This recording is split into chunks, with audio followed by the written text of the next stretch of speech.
그 정년 기념 강연을 듣게 되었습니다.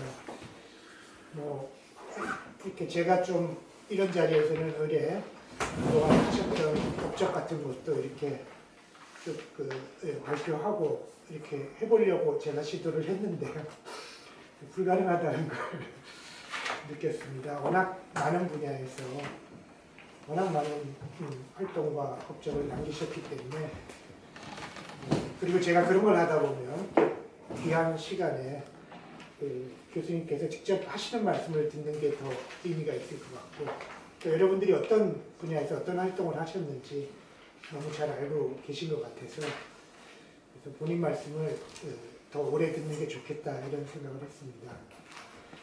단순하게 이렇게 학문적인 분야에서 뭐 경제사, 뭐 이렇게 정치경제학, 또 포스트 막스주의, 뭐 한국경제론 뭐 등등에서 하셨을 뿐만 아니라 경제민주화와 복지국가를 위해서도 이렇게 사회적인 봉사활동도 눈에 안 띄게 또 이렇게 활발하게 많이 하셨습니다. 그래서 오늘 이 귀한 시간에 교수님께서 동료 후학들에게 좀 남겨주시는 그런 말씀을 잘 새겨듣는 게 아주 의미 있는 시간이 될 것 같습니다. 이병철 교수님 박수로 좀 맞이해 주시죠.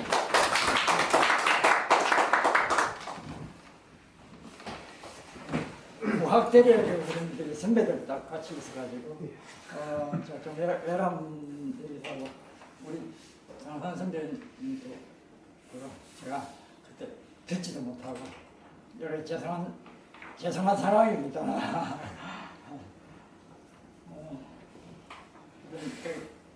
귀중한 기회를 주어서 감사합니다. 그리고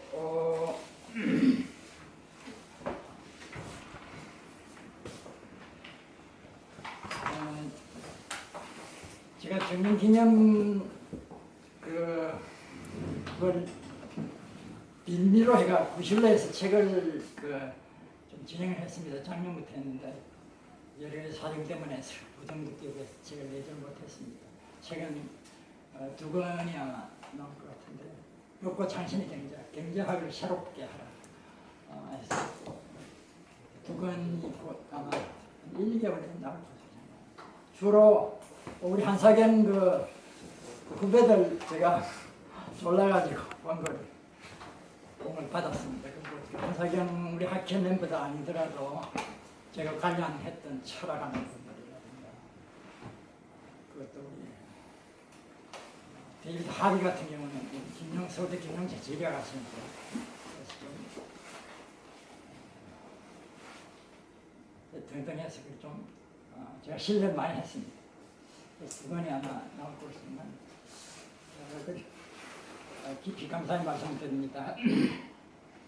그리고 이건 뭐 제 본종을 제 말씀과 직결되는 건 아니지만 한사경이 만든 전에 제가 학교 가서 거의 30년 정도로 시간이 같이 왔다고 보셨는데 여러 가지 생각나는 게 매우 많고 하는데 지금 오늘 그 시간을 쓸 수는 없고 한 가지만 시작하기 전에 한 가지 말씀드려요.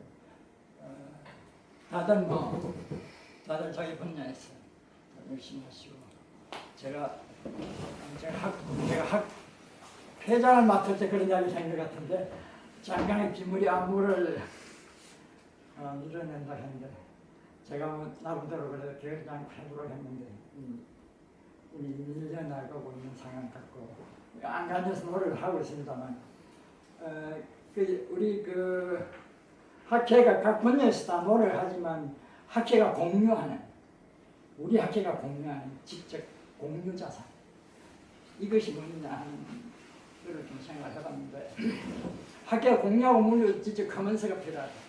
이제 학회 초기에는 좀 했죠. 정치경제 교과서라든가 한국경제론 같은데 그게 지금 거의 없고 사실은 뭐 한국의 경제학의 자기 재생산이 굉장히 위기 상황이고 뭐 여러 가지 생각도 많습니다만 핸드북 같은 요새 뭐 포스트 겐지안 쪽으로 이야기가 많이 모아지고 있는 것 같은데 예를 들자면 포스트 겐지안 핸드북이라든가 이런 걸 좀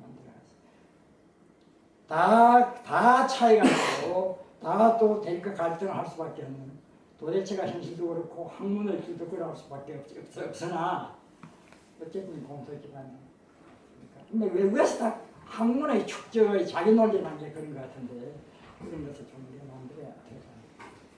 그게 한마디 제가 시작하기 전에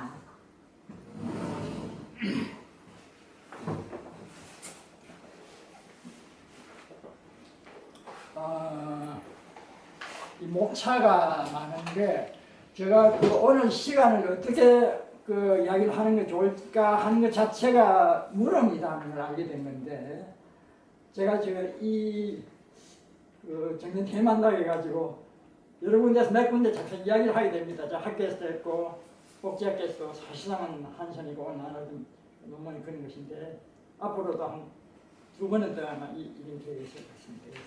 그래서 이걸 어떤 식으로 어떻게 이제 맞춰서 할까 하는 것 자체가 이게 간단하지가 않구나. 오늘 여기서 좀 고민했는데 그냥 개인 히스토리를 쭉 하기도 그렇고 매우 아카데믹하게 하기도 그렇고 좀 이게 참 쉽지 않다. 스토리를 좀 만들어야 되는 거예요. 기본적인 것은 4개의 전환점이 제 발상이었습니다. 제가 그 가장 중요하게 충격을 받았고 시대의 화두로서 질문을 제가 받았고 그걸 타파하기 위해서 노력했고 어떤 부분은 남아있고 어떤 부분은 타파했다고 생각하고 저는 저런 경작을 시대 경작을 했다고 저는 생각하는데 그래서 그렇다면 뭐 4개지만 좀 좋겠구나. 그래서 이게 이야기면서 뭔가 제가 했던 이야기를 쓰고 말하고 했던 것을 기반으로 좀 이야기해볼 수가 있겠다. 그렇게 해서 기본 구성 그런 것입니다. 그런 것이고 앞에는 시간이 지금 이걸 다 이야기하기는 어렵겠다 싶은데 뭐 정보경제학의 성찰이라고 뭐 붙여가지고 몇 마디 조금 하는 그러고 나서 그 시기에 대해서 시점에 대해서 그 시점을 둘러싼 여러 가지 그 쟁점이나 제가 했던 이야기 좀 하면 되겠다. 근데 성찰 이야기 자체가 좀 많은데요. 제가 이 부분은 몇 마디만 하고 삼성 설명하도록 하겠습니다.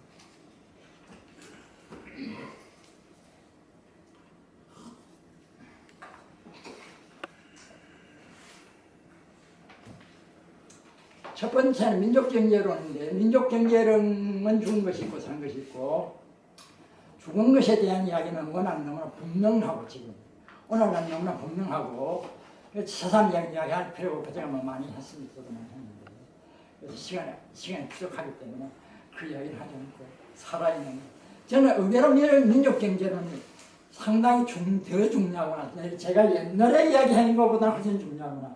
민족경제론은 특히 그냥 박인재 선생님 대표지만 박인재 선생님만은 아닌데 이거는 하나의 경제가 흐름이었고 토착 마르크스 경제학의 대표성을 갖는다고 생각하는데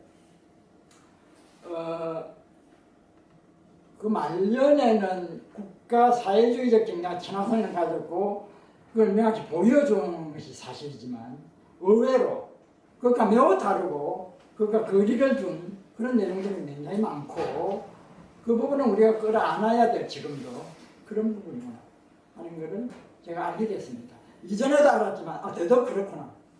그건 몇 마디 했습니다. 국민경제와 민족경제라는 게 뭐냐? 자본의 추상순이 아니라 경제가 있는 하나의 시장경제. 이 문제 설정이 한국의 경제학에서 언제부터 있었는가? 그러니까 종속이라는 걸 힘들는데 첫 번째 그 부분이고 민족주의 경제. 두 번째는 국가 제월동맹 비판과 내포적 발전론. 이거는 일본 강자파 마르크스 경제학이라고 강자파 마르크스 경제에서 매우 중요한 거는 마르크스 1권이기도 하지만 2권의 표식론. 표식론이 대단히 중요하기 때문에 일본 자본주의 구도적 특성을 포착할 때 그 부분이 굉장히 중요했기 때문에 그 인식이 우리한테 왔고 그것이 늘 이야기가 되고 있는 것이다. 표식론이 대단히 중요했다. 그렇기 때문에 이 국민경제적인 구조와 특성을 나갈 수 있게 하는 이론적인 하나의 그 기본. 그 다음에 이제 5차까지 국민경제론 리스트, 그리고 마샬, 이거는 뭐 방위성에는 하지 않았지만 이런 것들이 지배적인 그 지배 체제를 비판하면서 그 새로운 발전의 길을 여는 하나 이론적 소스로서 중요했다. 그래서 노동자와 더불어서 중소기업, 지역개발, 농업, 그로 엮여지는 국민적 분업의 체계, 이 이야기가 인력경제론이 풀고 있는 이야기고, 이것은 대단히 중요한 이야기다. 그래서 제가 하고 싶습니다. 경제민주화니까 정의론, 그 다음에 우리 마르크스의 러시아어를 수용하는 공동체론, 그리고 마르크스뿐만 아니라 베버, 미르달, 리스트, 마샬을 수용하는 이론의 개방성. 덜 주목되지만 정윤행 교수의 서양경제 사상사 연구는 대단한 수준의 연구다. 제가 한 2, 3동을 다시 해본 것 같은데, 이건 세상 우리가 주목해야 되는 연구다. 이렇게 생각을 했습니다. 두 번째는 진보적 제도주의 경제. 제도주의 경제는 제가 그랬던 게 있는데, 조절이론이 출발했고, 저는 조절이론 그것이 포스트 겐지 제도 경제이다 생각하는데, 그럼 그 이후에는 카도나 칼레스키, 그리고 이제 그걸 이제 함께 하면서 미식의식을 통합하는 제도 경제, 이른바 미식의식 넥서스론이 진전이 됐다 생각하고, 9개의 비교제도 분석, 하트 등의 주류 재산권론을 비판하는 것인데, 또 베벌런의 제도 진호경제학과 마르크스의 자본론 없는 자본 비판, 물론 마르크스는 비판하는 부분도 있습니다. 또 우리가 또 우리 저 강남구에서 많이 하시고 하는 헨리 조지 지대 비판의 불로소득 비판의 그 범주와 그 지평을 가졌던 그런 이런 체계들. 그 다음에 뭐 이거는 뭐 실증 연구이자 그 이론적인 여러 그 내용들을 확보하고 있는 비교 자본주의나 다양성론의 여러 갈래들.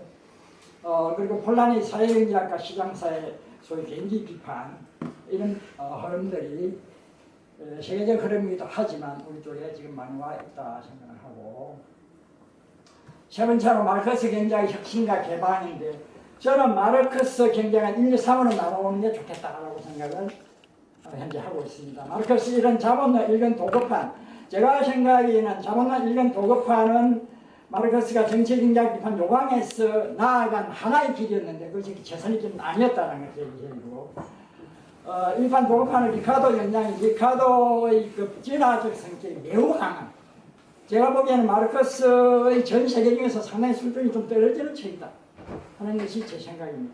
물론 더 진전된 부분도 있으나 마르크스 2는 로자 룩셈부르크, 칼레스키, 데이비드 하리가 글을갔던 것으로서 이거는 상당히 진전된 부분이고, 특히 시초 축적론을 스타리안 디스포지션, 스타리안 축적론으로 밀고 나간 이 부분은 노동 착취론을 중심한 이론을 훨씬 더 확장하는 대단히 중요한 그 연구의 부분이고, 마르크스 2가 그 지점을 갖고 있다. 독일어판 이후에 마르크스는 프랑스판 자본론, 공산당 선의 정정, 그리고 후기 러시아론에서 시초 축적론을 엄청나게 수정했습니다.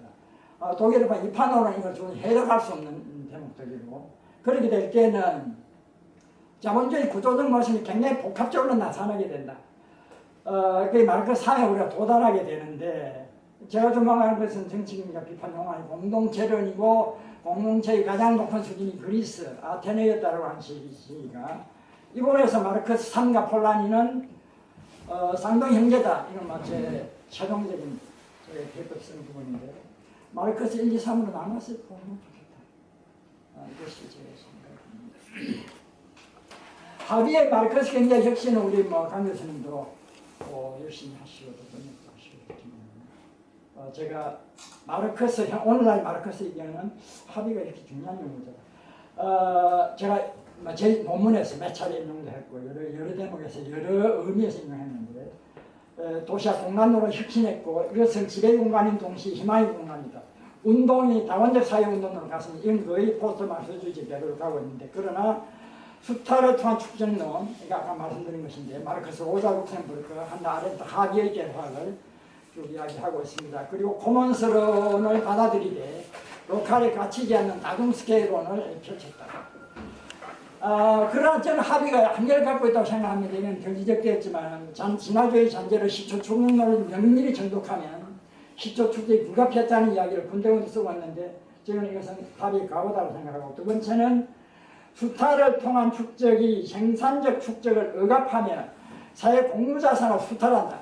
특히 사회 공유자산을 수탈한다든가 이런 부분들은 도시다인 대벌란이 잘 파헤치고 지적한 부분인데, 이 부분의 합의에 뛰어난 공헌에도 불구하고 자본 개념이 한계를 가지고 있다. 자본 개념이 가지고 있는 훨씬 풍부한 세계를 노동가천에 걸려있던 부분이기 때문에 그렇게 하다고 생각을 하지만 그건 한계를 보여주겠다고 생각을 하고요. 그 다음에 정치경제학 비판. 그러니까 마르크스 스스로가 시초 촉진론을 수정하면서 어떤 길을 보여줬는지 도입한 이전에 그리고 이전에 그 이후에 이거를 하루는 보고 있지 않습니다. 그리고 합의의 저는 최대 공헌은 비판이라고 생각합니다. 비판이고 대안은 아닙니다. 운동은 제시하지만 대안이 제도로 제시하는 것이 제시합니다.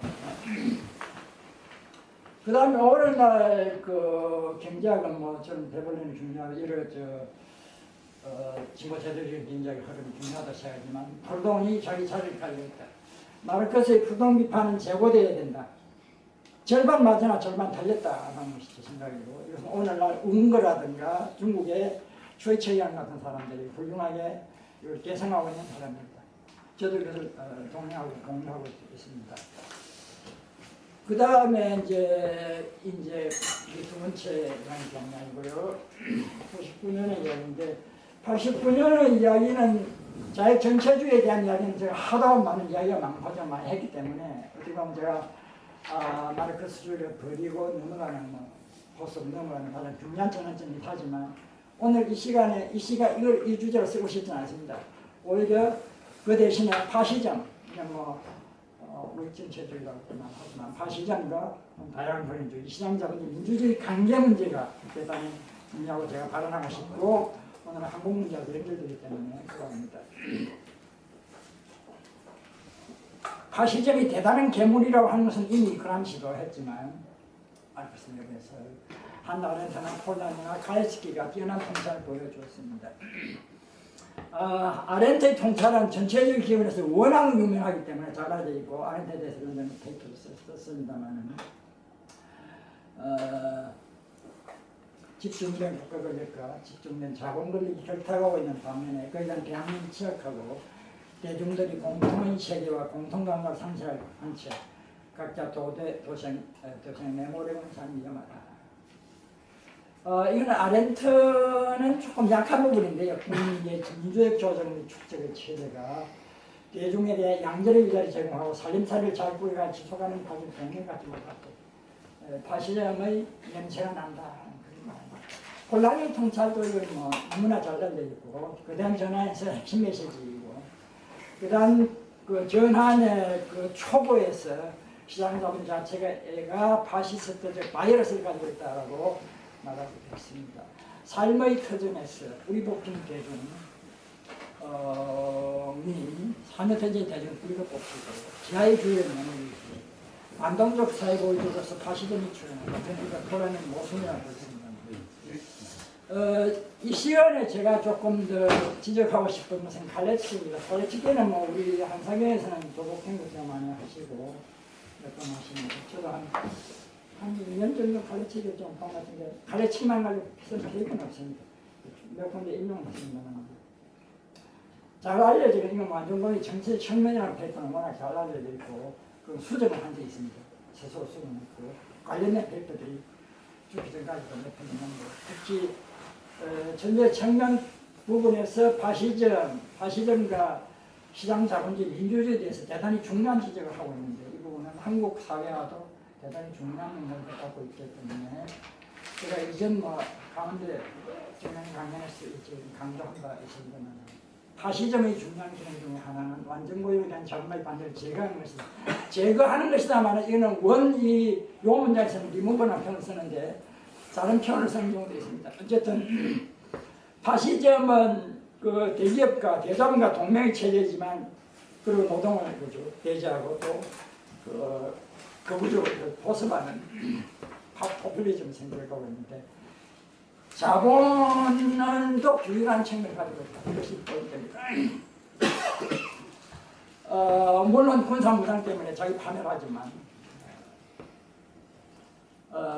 이 실외 경제적 압력 이거를 그냥 시장 자본주의로 두면은 이거를 민주정치로는 이 자본을 규율하기가 매우 어렵다.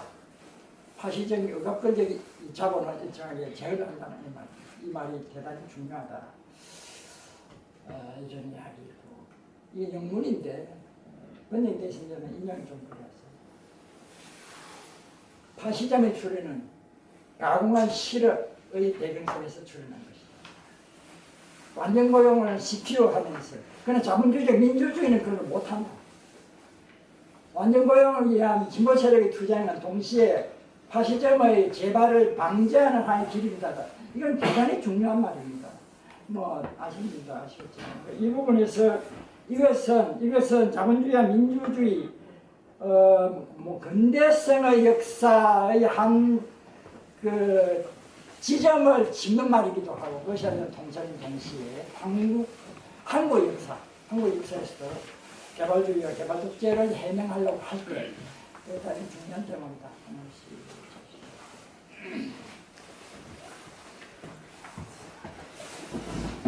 관치자본주의가 이게 그게 안 되는구나. 시간이 좀 그래서 안 되겠네요. 관치자본주의가 시장자본주의 및 민주적자본주의에 대해서 어떤 강점을 가지고 있느냐 그리고 약점을 가지고 있느냐. 카레츠키적 역설이라는 말은 제가 붙인 말입니다. 카레츠키 역설. 민주주의보다 파시즘이 강할 수가 있다. 왜 파시즘이 대중을 획득하느냐. 이 민주화 역설입니다. 그 다음에 이제 87년 이야기 부분가 있습니다. 사후천 논쟁 이야기들이 뭐 등진야본들이 출연해가지고 압축성령 성공론 이미 다 전제해놓고 해명하지 못한 부분이 그런 거 그래서 한번 논쟁이 한번 뒤통수를 맞았다고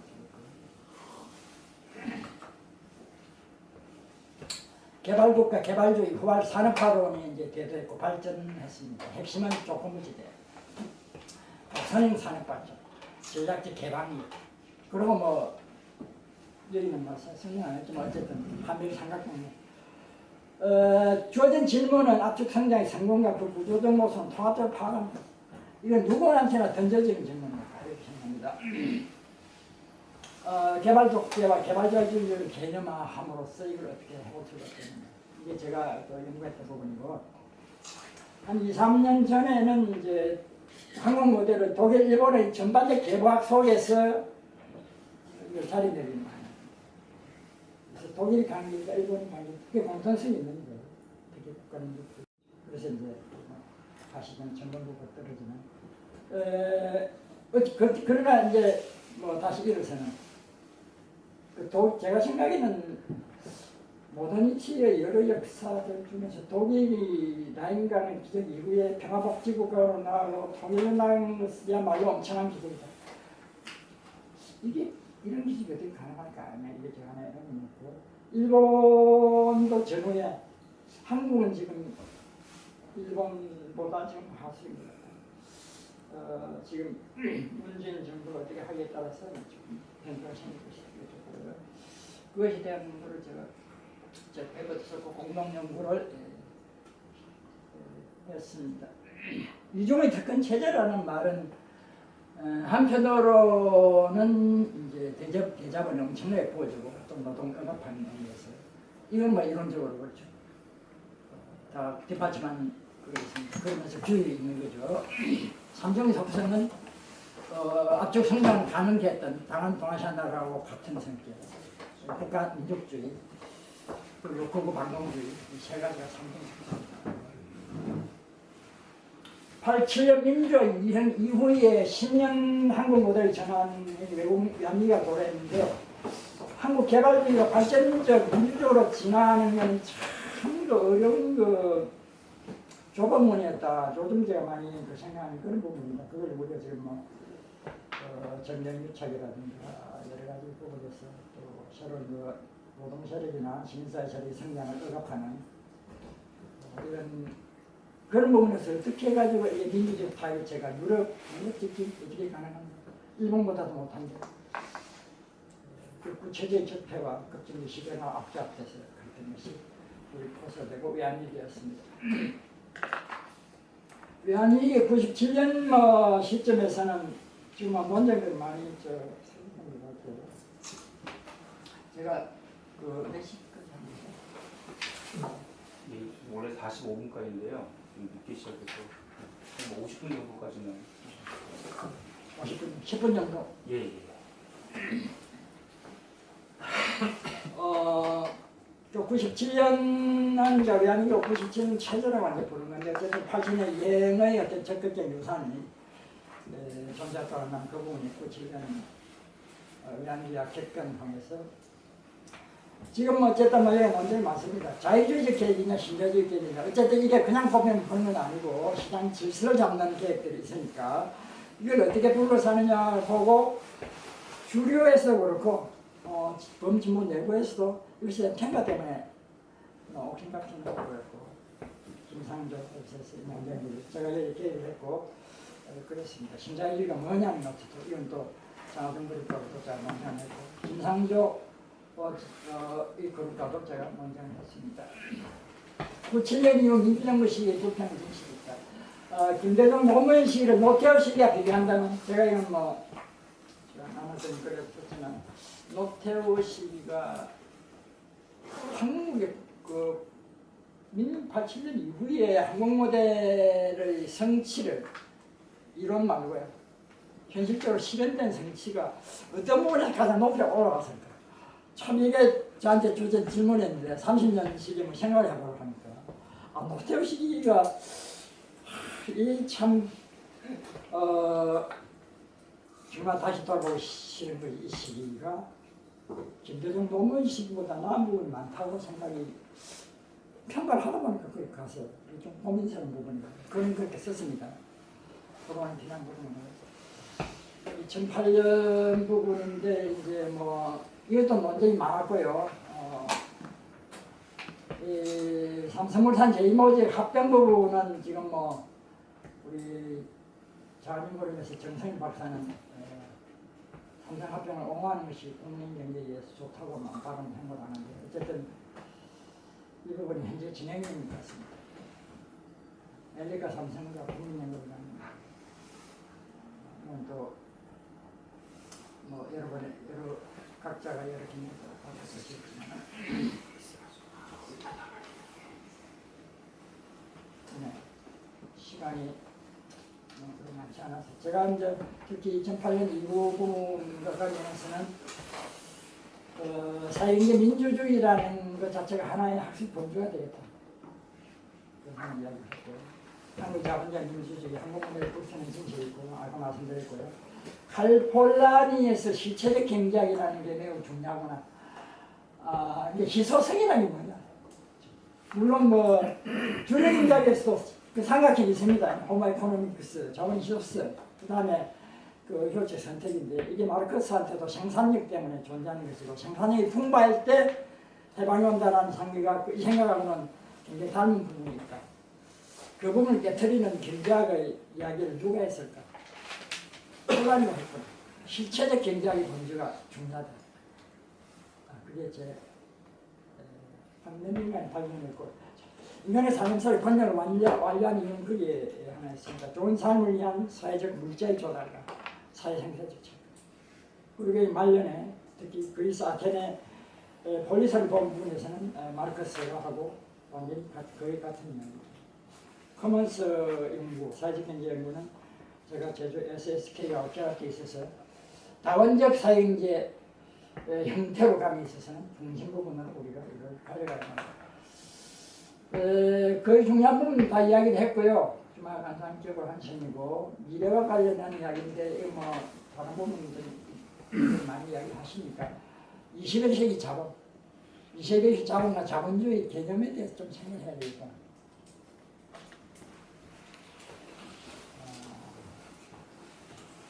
피케티가 자본주의 한글까지 자본주의 다중 모습, 그 컴플렉시티라는 게 장치, 수탈, 예제, 경제적 합리성 지배를 넘어서는 것, 이런 등등을 우리가 같이 생각해야 됩니다. 이게 뭐 그림인데,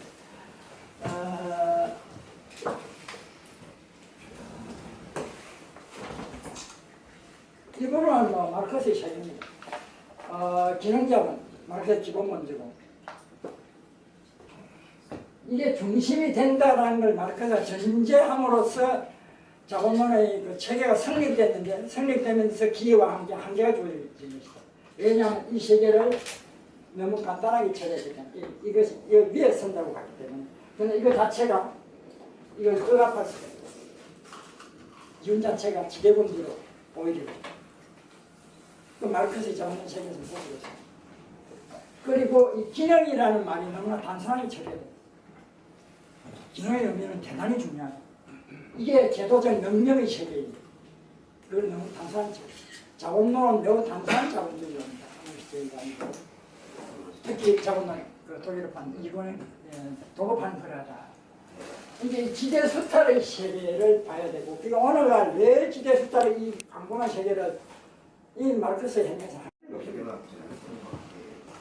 그래서 이 세계를 우리가 충분히 봐야 돼요. 그리고 이제 소유가 통제권이 분리. 자본론은 기본적으로 저는 그린 자본주의 이론이 아니라고 보고요. 이 통제권이 어떻게 분리되어 있고 결합되어 있는지. 이 통제권 그리고 기능 이런 말이 들어옴으로써 자본주의가 민주적으로 갈 수 있는 아니면 새로운 거리적으로 갈 수 있는 그 길이 개방된다. 이거 열려지게 됩니다. 순수 자본주의는 아니게 됩니다. 그건 조금 더 시간이 좀 분피합니다만 조금 말씀을 더 드리겠습니다. 그리고 이 개창의 세계. 여기서 이제 그 생산력 노동으로 들어가지고는 이거는 뭐 그냥 인용입니다. 그냥 그렇게 가볍게 먼저 이제 있는 거라고 그러고요. 그다음 여기는 이제 결국은 기본적으로는 경제적 합리성을 둘러싼 다툼의 행위가 되고 이 포섭과 그래서 정하는 새로운 진지들이 되겠고 어떤 거 자본주의 다른 모습은 세계를 봐야 됩니다. 대안은 아마 이 위에서 이야기를 한번 해야 될 것 같습니다. 물론 뭐 여러 가지 기본 소득이나 기본 자산은 있겠습니다만 여기서 제가 보안 점검 및 화재 예방에 착자를 기하해 주시기 바랍니다.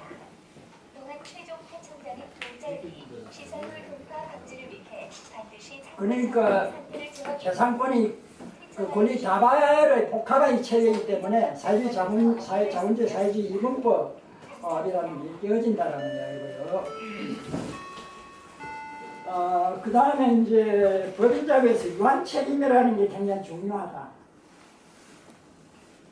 유한 책임이 되기 때문에 자본은 이 회사가 내 거다 이렇게 할 수가 없습니다. 이 책임이 전부 유한한 것이면 권리도 유한한 것이지. 그렇기 때문에 회사가 누구의 것이냐라는 천원 질문이 제기됩니다. 회사가 누구의 것이냐. 그렇기 때문에 이 주식을 서로 발행하더라도 이걸 어떻게 발행하면 누구한테 줄 건지 이런 것이 다 문제가 되고 여기서 새로운 민주적 시장 경제 가능성이 현실적 역사적인 것과 다른 그 가능성이 우리 세계랑 나올 수가 있다. 그런 말이고요. 자산적 평등주의는 사실은 뿌리는 저는 뭐 자유사회주의라고 합니다. 대표론자 중에 하나가 불던 같은 사람이고 사회적 경제, 커먼스와 다원적 사회경제 행태, 이른바 공공사로 이야기되는 이게 실제로 재창조하는 이게 이제 그 시청 제도적 적응능력 문제 이런 것들이 우리가 끌어안아야 되는 문제다. 4차 산업혁명 이런 논의들이 많은데 또 기가경제죠. 핵심은 저는 재산권의 폭주, 새롭게 나타날 재산권의 폭주를 어느 지점에서 어떻게 말하자면 통제해서 사회적 시민권의 체제를 새롭게 세울 것이냐 이게 포인트라고 봅니다. 그것이 핵심입니다.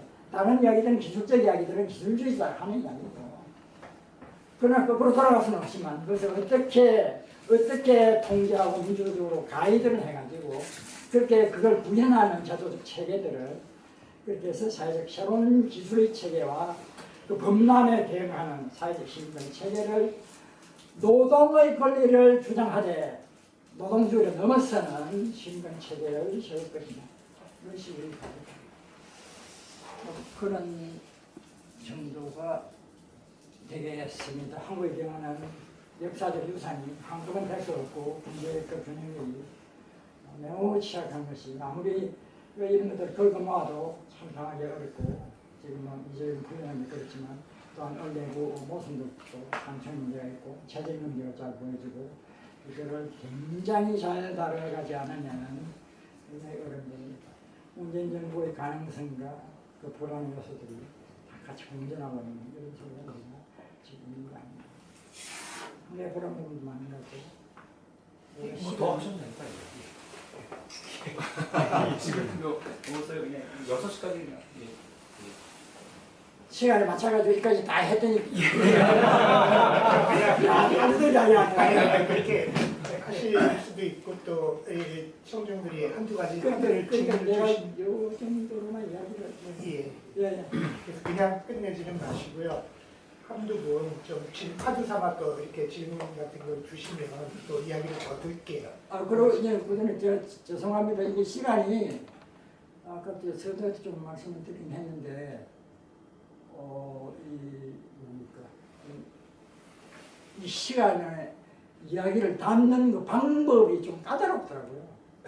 그거 하나의 주제만 해서 쭉 이야기할 수도 있겠고 이건 너무 아카데믹하겠구나. 이게 좀 복잡해가지고 이렇게 다루었으니까 좀 약간 좀 주말간상적인 큰 이야기를 대단히 큰 이야기를 주말간상적으로 툭툭툭툭 이렇게 한 부분에 대해서 양해 말씀드립니다. 예, 한 두 분만 뭐 자유롭게 저 말씀하실 분 좀 손 좀 예. 제가 예. 좀 파도 삼아 지금 강 교수님 예 짧게 말씀. 여러 가지 경제 이론으로 얘기를 하셨는데 지금 그렇다면 이 시점에서 우리가 지향해야 할 그 선생님이 교수님이 생각하시는 바람직한 경제 정책이라는 것은 무엇이라고 생각하십니까? 예. 이야기를 해요. 예, 그리고 또 한국 제 얘기 조금 다른 얘기인데 예. 사실은 그 이병재 선생님은 제가 그 이미 대학원에서 공부를 할 때부터 많이 따르던 이제 그 선배 교수님이시고 근데 개인적으로 이제 제가 수행에 대해서 좀 남는 부분이 하나가 있는 게 아까도 잠깐 언급을 하셨는데 막스는 떠나신 거죠. 저는 그 질문은 부적절한 이야기입니다. 그렇습니다. 예. 저는 D 막스는 아닙니다. 포스트는 D가 아닙니다. 예. 막스는 매단이 풍부한 사람이고 오늘 제 발제 중에 하나의 포인트는 마르크스 1, 2, 3으로 나눈 것이고 마르크스 3이 혼란의 친구다라고 말한 것이고 제가 이미 글도 썼고 제가 여기서 다시 말씀드렸습니다. 예. 그래서 저는 그 마르크스를 말하는 사람들은 어떤 마르크스를 말하는지를 말해야 합니다. 맞습니다. 천하의 마르크스가 있습니다. 왈라스타인 말인데 천하의 마르크스가 있고 그 마르크스 가다 보면 포스트 마르크스주의 경하고의 경계가 심해집니다. 마르크스가 기냐 아니냐 하는 질문은 매우 저는 죄송한데 우문일 수 있습니다. 저는 그러나 비마르크스가 아닙니다. 처음부터 그랬고 포스트는 마르크스의 죽은 것과 산 것을 구별한다는 것이 제 이야기였고요. 지금도 마찬가지고 생각의 변화가 있고 제가 벚꽃 장신을 새롭게 말했는데 벚꽃 장신의 이야기 중에는 마르크스도 민족경제론도 생각보다는 좀 크다라는 말이 담겨 있습니다. 오히려 오늘 이야기 속에는. 그래서 자연스럽게 그 이야기 되는 거죠. 예, 정승진 교수님까지만 듣고요. 나중에 하시고 그리고 마무리 말씀 듣고 마무리 하시죠. 예. 예, 이병 선생님 말씀 아주 잘 들었습니다. 선생님, 저는 1970년 제가 대학원 들어갔을 때 이제 같은 그 연구실에 계셔서 거기서 쭉 연구하시고 저는 이제 모습을 보고 많이 배웠습니다. 그리고 저한테 이제 그때 선배 되시고 그래서 그 뒤에 그 87년 우리 한국세경대학회 창립할 때도 지금 아마 아시는 분들은 아시겠지만 이경희 선생님이 거의 좀 주도적인 그 역할을 하셔서 학회를 만들었습니다. 그 관련해서 뭐 저기 한 두 가지 질문이 있는데요. 첫 번째는 그 대학원 이제 우리 선생님이 다니실 때는 한국 경제사를 이제 굉장히 연구를 하지 않으셨습니까? 그래서 80년대 그 중반에 박사학위 논문을 제출하신 거는 이제 계양기 그 상인에 대해서 이제 연구를 한 그 중요한 그 논문이라고 생각이 되는데요. 이제 오늘 이제 자신의 이제 여태까지 그 정년퇴직까지 한문 세계를 쭉 회고하는 과정에서 그에 대해서는 전혀 언급을 안 하셔서 혹시 그것이 이제 그 뒤에 지금 선생님께서 연구하시는데 어떤 뭐 영향을 미쳤는지 혹은 그것과 완전히 뭐 단절하는 것인지 그런 좀 질문 하나 드리고 싶고요. 그 두 번째는 첫 번째 질문만으로도 대단히 중요한 질문이고 할 이야기가 너무 많아요. 두 번째 나오니까 겁이 나네. 아니 그런데 처음에 이제 그 우리 선생님께서 우리 세경대학교 창립을 주도하신 데로서 이제 그 지금 현재 상황을 이제